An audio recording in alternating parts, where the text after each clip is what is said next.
بسم الله الرحمن الرحيم عن ابن عباس رضي الله تعالى عنهما قال رأيت النبي صلى الله عليه وسلم فيما يرى النائم بنصف النهار وهو قائم أشعث أغبر الحدیث رواہ احمد۔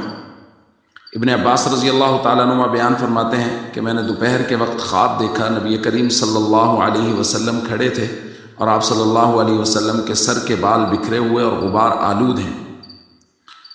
بیدہ قارورۃ، فرماتے ہیں حضور کے ہاتھ میں ایک بوتل ہے، فیہا دمن، اور اس کے اندر خون ہے۔ فقلت بابی انت و امی یا رسول اللہ، میں نے عرض کیا یا رسول اللہ میرے ماں باپ آپ پر قربان ہو جائیں۔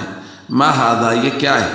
قال، حضور نے فرمایا ھذا دم الحسین و اصحابہ، یہ حسین اور ان کے ساتھیوں کا خون ہے۔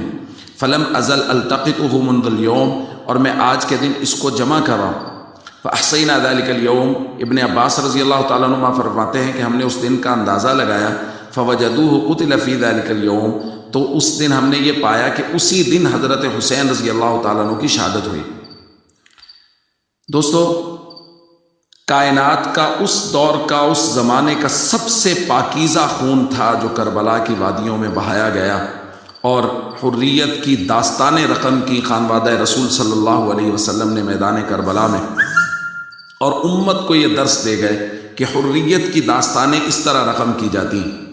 اور میں یہ کہتا ہوں کہ یہ بہت مشکل ہے، بہت مشکل ہے۔ کسی گھر سے، کسی خاندان سے ایک جنازہ اٹھ جائے تو پورے خاندان میں کوہرام مچ جاتا ہے، اور یہاں تو پے در پے جنازے اٹھ رہے ہیں۔ خود حضرت حسین رضی اللہ تعالیٰ اٹھا کے لا رہے ہیں، 8 بھائیوں کے جنازے اٹھائے، بھتیجوں کے جنازے اٹھائے، بیٹوں کے جنازے اٹھا رہے ہیں۔